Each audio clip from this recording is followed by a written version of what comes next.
Hello friends. तो इस video में हम बात करेंगे रेस्पिरेशन के बारे में। तो रेस्पिरेशन क्या होता है? यहाँ पर break down of glucose into CO2 and H2 and releasing of energy is called respiration. ठीक है, तो रेस्पिरेशन को हम क्या बोलेंगे कि जो ग्लूकोज होता है उसका ब्रेक डाउन होने को और उससे एनर्जी रिलीज होने को हम क्या बोलेंगे? रेस्पिरेशन। ठीक है, यानी जब ग्लूकोज किस में टूटता है? CO2 H2 और फिर उसके टूटने के बाद अगर उससे एनर्जी रिलीज होती है तो उस प्रोसेस को हम क्या बोलेंगे? रेस्पिरेशन। ठीक है, अब यहाँ पर जो रेस्पिरेशन है वो जितने भी लिविंग ऑर्गेनिजम्स हैं उनमें 24 आवर्स पाया जाता है। ठीक है, यानी पूरे अगर जब तक वो जिंदा हैं तब तक उनमें रेस्पिरेशन चलता रहेगा। अगर उसमें रेस्पिरेशन बंद हो गया किसी भी लिविंग ऑर्गेनिज्म में तो वो जिंदा नहीं रह पाएगा, यानी सर्वाइवल के लिए रेस्पिरेशन ज़रूरी होता है। ठीक है, और नेसेसरी फॉर सर्वाइवल। ठीक है, ये लिख दिया मैंने पॉइंट यहाँ पर। अब यहाँ पर जो रेस्पिरेशन है वो 2 टाइप्स का होता है। अब जो एरोबिक रेस्पिरेशन है वो उसमें तो ऑक्सीजन यूज़ होती है और एनएरोबिक रेस्पिरेशन में ऑक्सीजन का कोई यूज़ नहीं होता है। ठीक है, तो इस पॉइंट को लिख देते हैं यहाँ पर। पहला पॉइंट क्या है? O2 required. ठीक है, O2 रिक्वायर्ड होती है और इसमें कोई भी O2 रिक्वायर्ड नहीं होती है, नो O2 रिक्वायर्ड। ठीक है, तो ये हमारा पहला पॉइंट हो गया।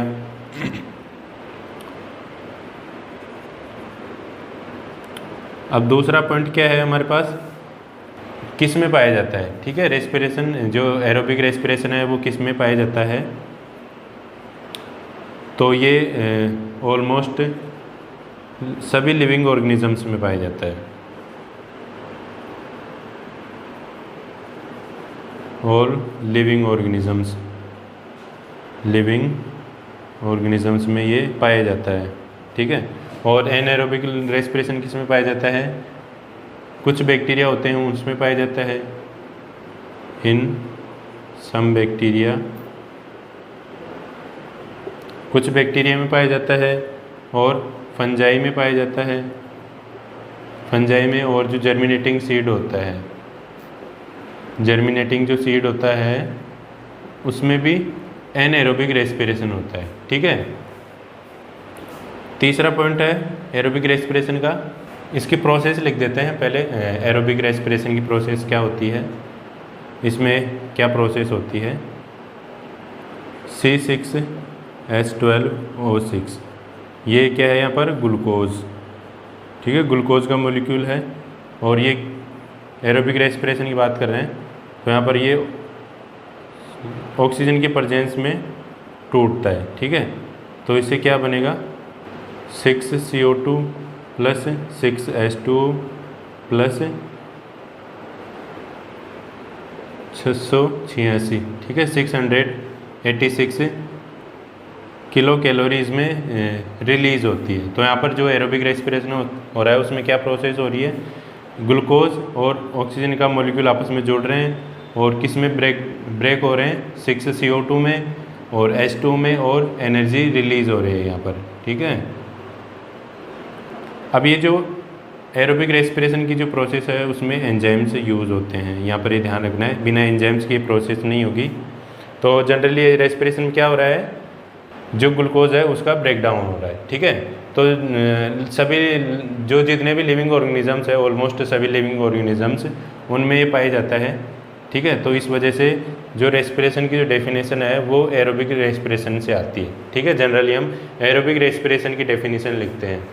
अब यहाँ पर ये चेंज हो जाएगा, यहाँ पर ऑक्सीजन एब्सेंट होगी। ठीक है, पर ग्लूकोज का ब्रेक डाउन होगा। ये किस में टूटेगा? ग्लूकोज C2H5OH क्या बनाएगा? एथिल एल्कोहल बनाएगा या इथाइल एल्कोहल बोलते हैं इसको,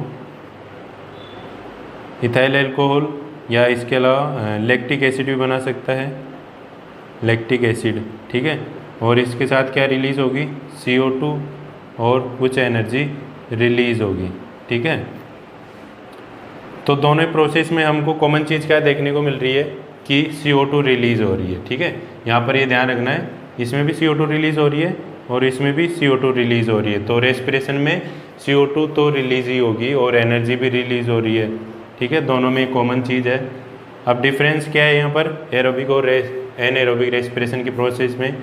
इसमें तो एक्स्ट्रा यहाँ पर वाटर रिलीज़ हो रहा है और यहाँ पर क्या है, ये इथाइल अल्कोहल या लैक्टिक एसिड बन रहा है, ठीक है।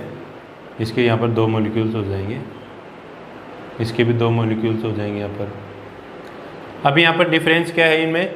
इसमें तो ज़्यादा एनर्जी बन रही है, ठीक है, और इसमें कम एनर्जी बन रही है। तो जो एरोबिक रेस्पिरेशन होता है उसमें ज़्यादा एनर्जी का प्रोडक्शन हमको देखने को मिलता है और इसमें कम एनर्जी का प्रोडक्शन देखने को मिलता है, ठीक है। अगला पॉइंट है हमारा, इसमें एंड प्रोडक्ट्स क्या होते हैं? एंड प्रोडक्ट्स एरोबिक रेस्पिरेशन में एंड प्रोडक्ट्स क्या होते हैं? एक तो CO2 हो गया, CO2 और वाटर एंड प्रोडक्ट, ठीक है, और एनर्जी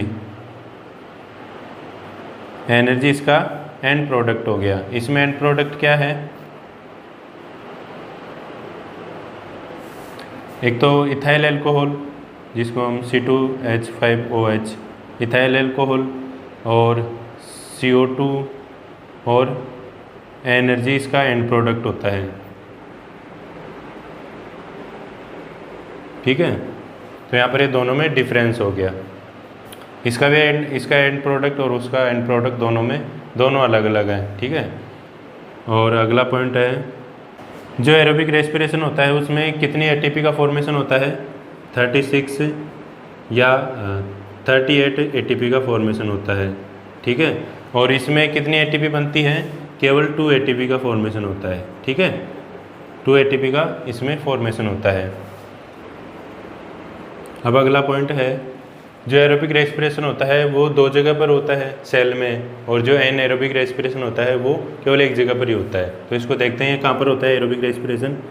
एक तो साइटोप्लाज्म में होगा, पहले तो साइटोप्लाज्म में होगा, और इसके अलावा और फिर साइटोप्लाज्म में होने के बाद माइटोकॉन्ड्रिया में, ठीक है, माइटोकॉन्ड्रिया में होगा। तो यहाँ पर 2 जगह पर हो रहा है, साइटोप्लाज्म में और माइटोकॉन्ड्रिया में, और ये केवल साइटोप्लाज्म में ही होगा, ये केवल साइटोप्लाज्म में ही होगा, ठीक है। यानी जितनी प्रोसेस होगी ये वाली, ये सारी कहाँ पर होगी? केवल साइटोप्लाज्म में। इसमें पहले जो ग्लूकोज का ब्रेकडाउन है वो साइटोप्लाज्म में होगा, उससे पायरुविक एसिड बनेगा, और वो पायरुविक एसिड किस में एंटर करेगा?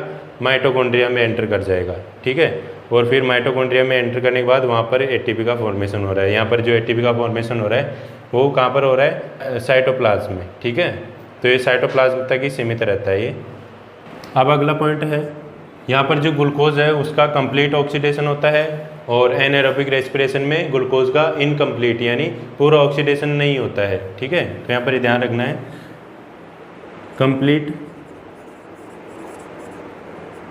ऑक्सीडेशन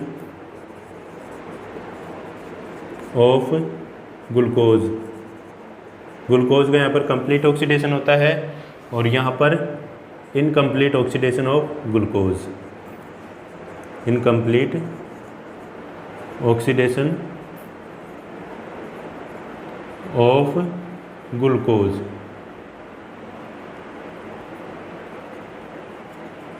तो ये एरोबिक और एनएरोबिक रेस्पिरेशन में डिफरेंस हो गया, ठीक है।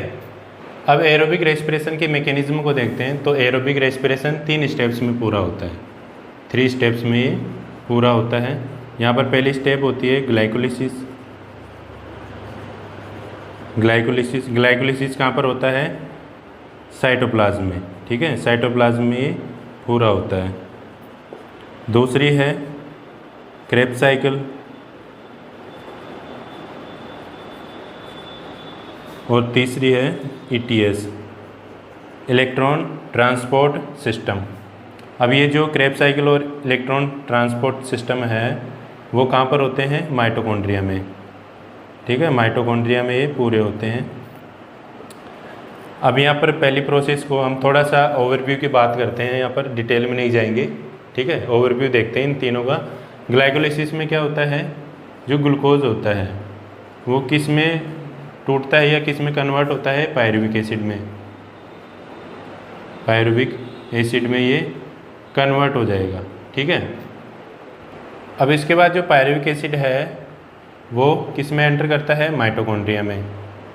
माइटोकॉन्ड्रिया में ये एंटर करता है पायरुविक एसिड।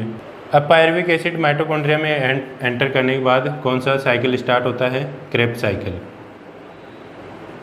ठीक है। यानी पायरुविक एसिड के एंटर करने के बाद माइटोकॉन्ड्रिया में क्रेब्स साइकिल स्टार्ट हो जाता है।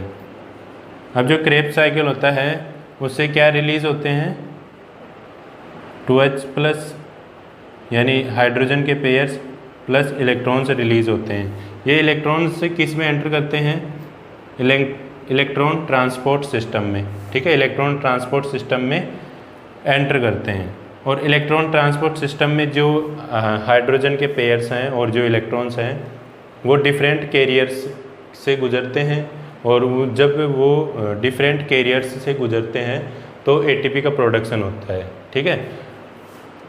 तो लास्ट में जो ATP का प्रोडक्शन होने के बाद जो 2H+ और जो इलेक्ट्रॉन्स हैं वो किससे रिएक्ट करते हैं, ऑक्सीजन से।